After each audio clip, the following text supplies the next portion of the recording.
on 2nd and 15 now. Burrow, open man is Uzomah. They follow up the gain of 5 by only getting...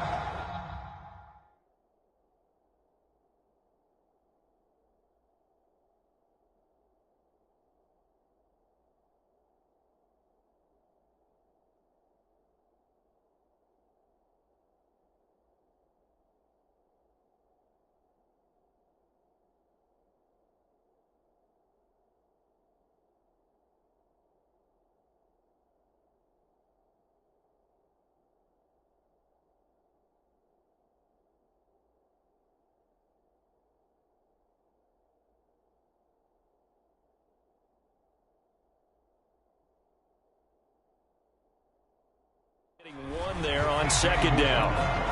A long way to go here on 3rd down for the 8th play of the drive. Now it's Burrow.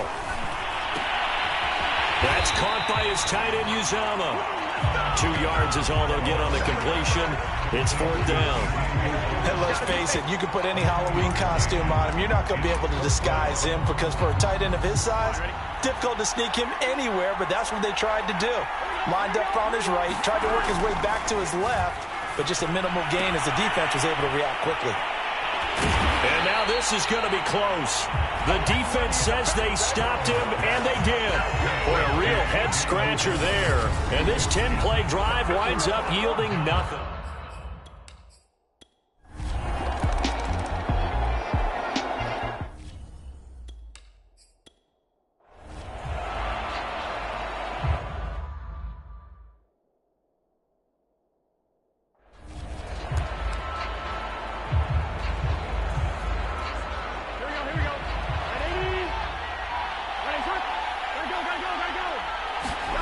Throwing again on 2nd down. Burrow got an open man. That's C.J. Uzomah. And this is going to be another 1st down as the tackle's going to be made at the Rams' 32-yard line. Nice job, nice patience right there. Put him on the right side, let him work his way across, put the ball in his hands, and let him work his way upfield with a catch. On 1st and 10, Joe Burrow. There's a short one caught by Uzomah, and he'll be out of bounds just inside the 25-yard line. I know the halftime's approaching, but I don't think he's going to want to take a break. That's his 5th catch. Yeah, they've really been targeting the tight end.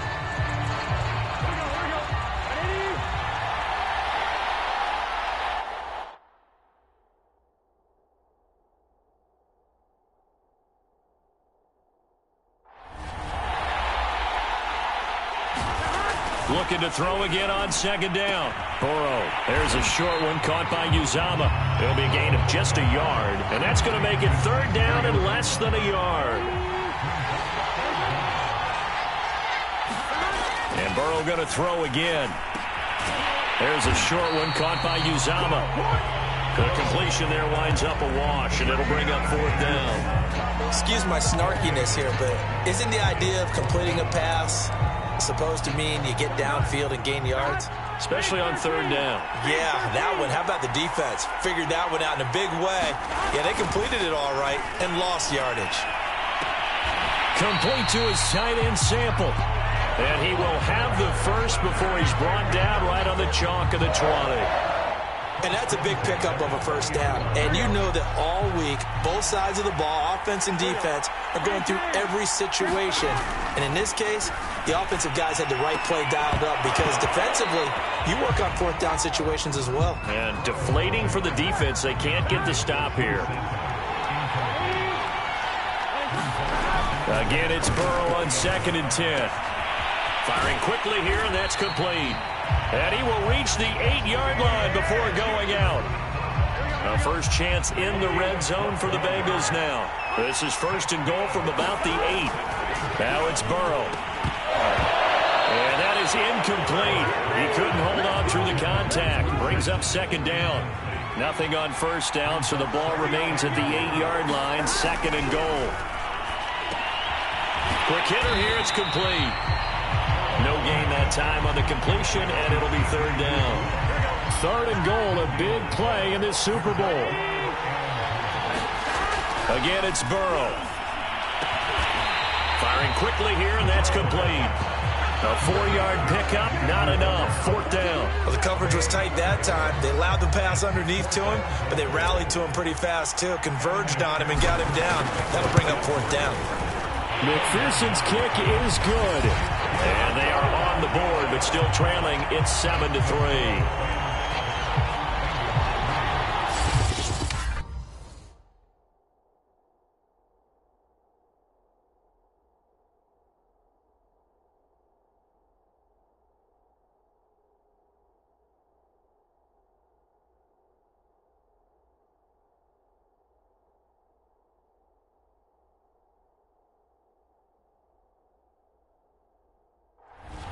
So they do get 3 points.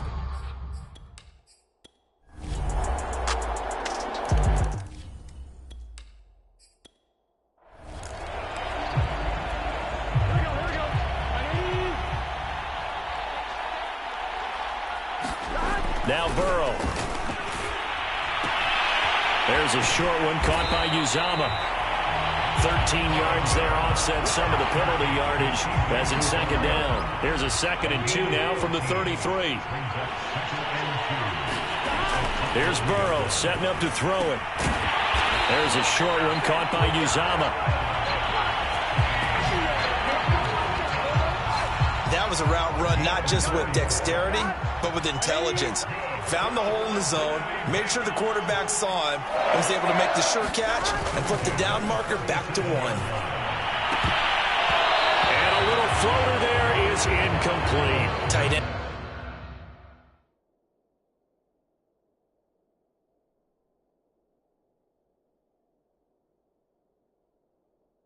Has become a bigger and bigger part of the passing game in the NFL, but if you drop the football, that position can get swapped out with a wide receiver in that spot, a running back in that spot. There are other ways they can go if you're not going to catch the ball. And that's not just his first drop, his 2nd drop of the game.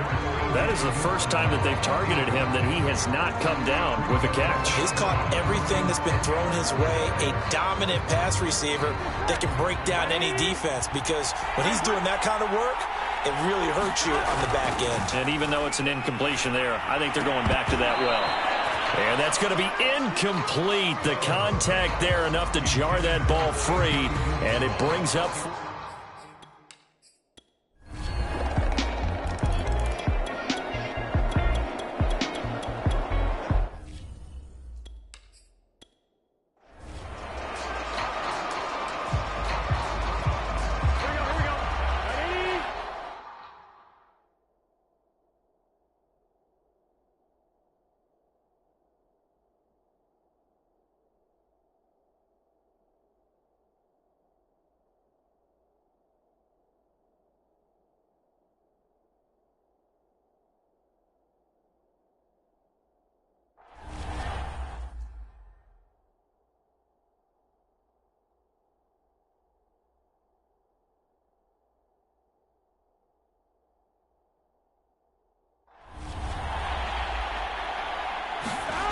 Throwing again, it's Burrow. And, oh, he took that in one-handed. What a grab. That helps the completion percentage, but not much else, and now it's 3rd and 10. They're passing here, Joe Burrow. And that's going to be incomplete. The coverage too good there. The contact popped the ball free, and it's 4th down.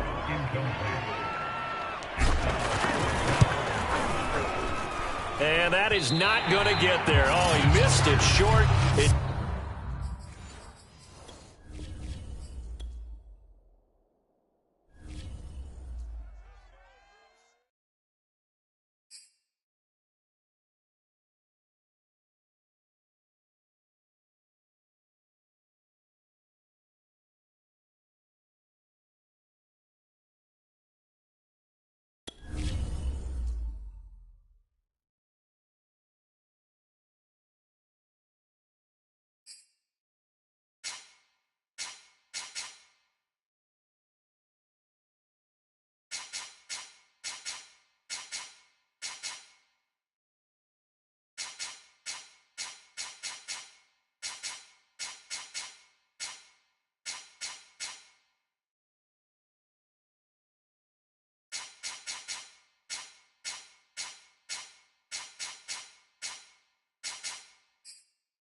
Tonight, it's the National Football League. It's Super Bowl Sunday.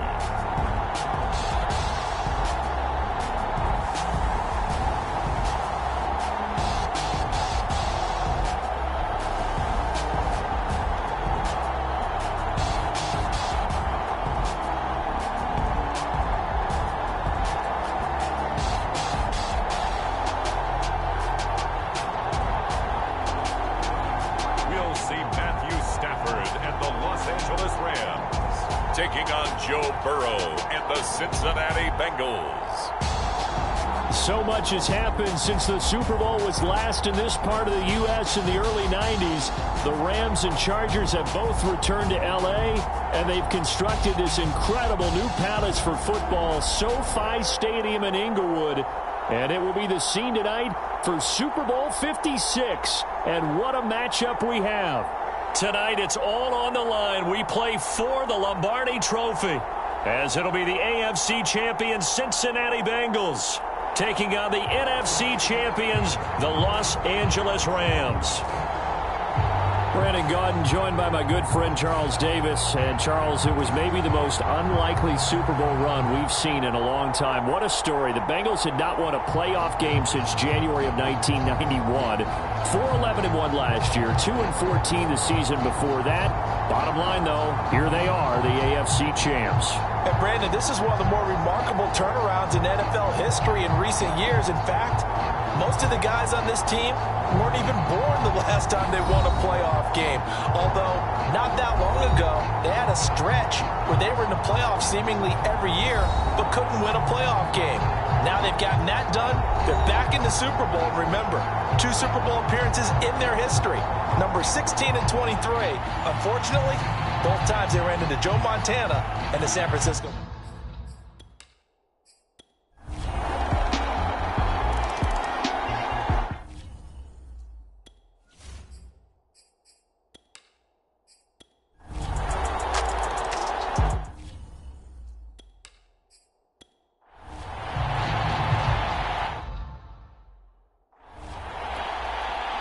So on 4th down, on comes the left-footed punter, Kevin Huber, to punt it away. Back deep, Brandon Powell. And taken right on the 30. A nice job getting free on the return for 13 yards. And the Rams will go on offense here with a 1st and 10. Set to begin their next drive, the Rams offense at the line. They trail early on in this Super Bowl as they come up 1st and 10. And the defense has it covered. It's intercepted. Picked up by Jesse.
Tonight, from M&T Bank Stadium in Baltimore, Maryland,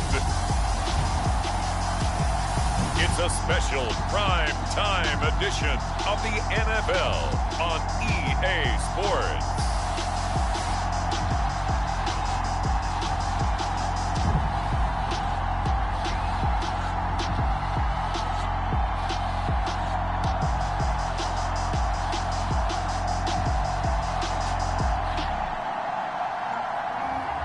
We'll see Lamar Jackson and the Baltimore Ravens taking on Matthew Stafford and the Los Angeles Rams. They love their crab cakes and they love their football. That's what Maryland does. And we are at M&T Bank Stadium down near the Inner Harbor of Baltimore.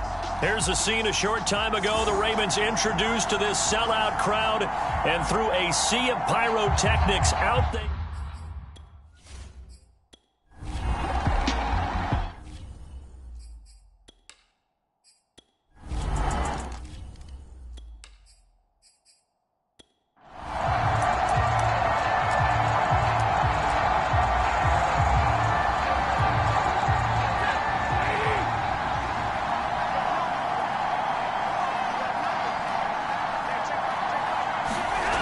First and 10, Stafford. He's got his target. It's the tight end, Tyler Higbee. And he's taken down right at the 45-yard line. A big connection on that one. 30 yards. Oftentimes now, offenses aren't nearly as precise as days gone by. They just tell receivers, find an open patch of grass and let the quarterback find you. And that's exactly what they did on that play. First with the pass through the air, nice chunk of yardage there, and then additional pickup with his legs after the catch.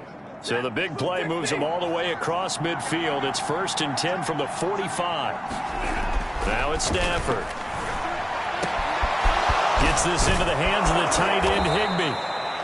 And he goes down, but not before getting this inside the 25.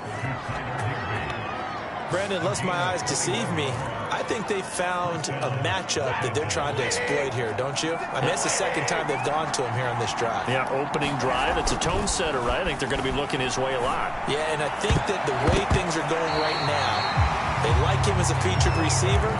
Let's see what kind of adjustments the defense is going to make to try and take that away. On second and 10, Stafford. And that is knocked away in the middle of the field and incomplete. So back-to-back incompletions. Third down here in 10, but you're still in field goal range. And that's the thing to keep in mind. They're in field goal range. So now you don't take any unnecessary risks, but you try and find a way to get back to what you were doing earlier in the drive in order to finish this one off. And a throw there going to be incomplete.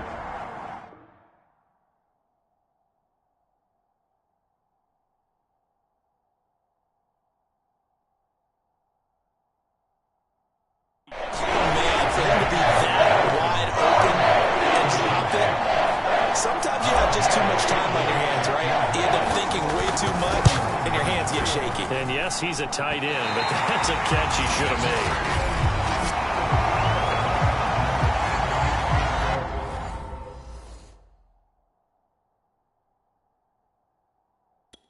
So a bit of a weird kick there. That wasn't an overly long attempt, but that never had a chance.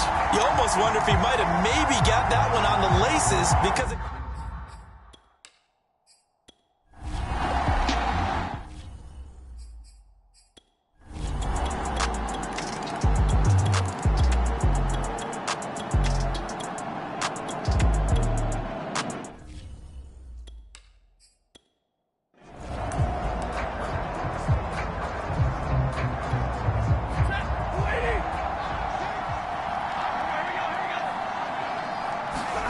Throwing again is Stafford. He's got it. It's Higbee. Touchdown Rams. A 3-yard touchdown pass. And the Rams have got this back to a one-score game.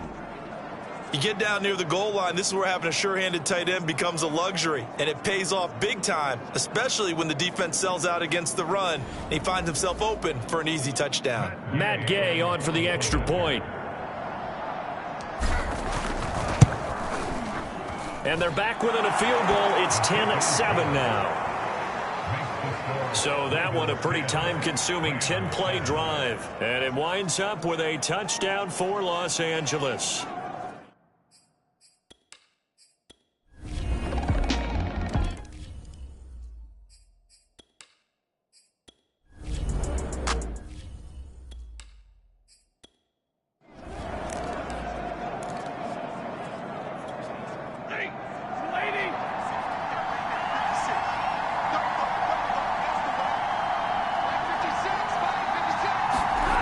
Stafford now to throw. And he's got it.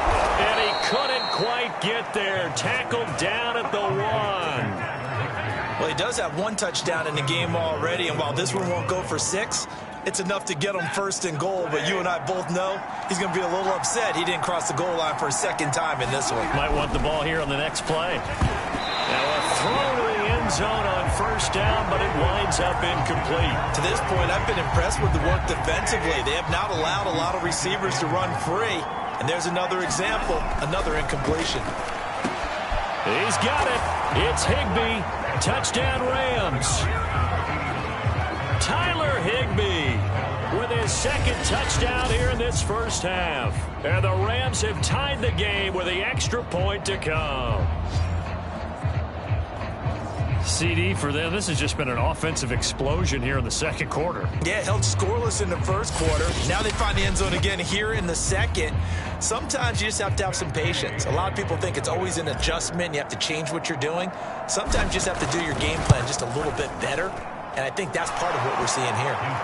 Extra point through the snowflakes, up and good. And with it, his guys take the lead here by a point.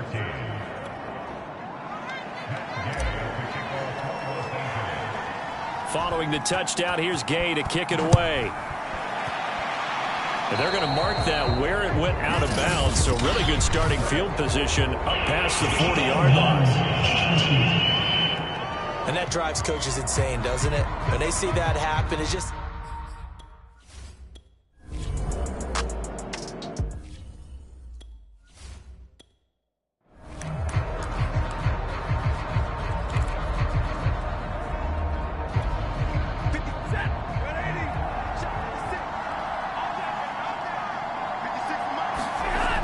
First down at Stafford. A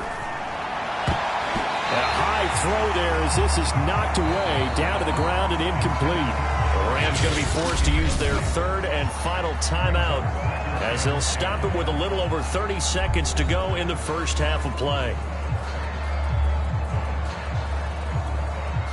After the incomplete pass, here now is 2nd and 10. Here's Stafford. Over the middle and complete to the tight end, Higbee. And he'll be tackled right on the chalk of the 45. And that's a more than acceptable read right there because it's zone coverage, so timing is everything. This time he waits for his man to come open, puts it right on it, and they pick up a first down. So after 2 first downs, they get another here. 1st and 10 at the 45. Throwing is Stafford. High throw, but the catch is made. And he's brought down. So we've come to halftime. It's the visiting and abbreviated halftime show as we get rolling to quarter 3.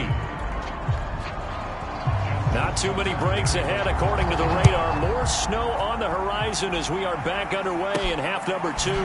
From the end zone, here comes Brandon Powell. And in hindsight, probably should have taken a knee as he only gets this out to the 16.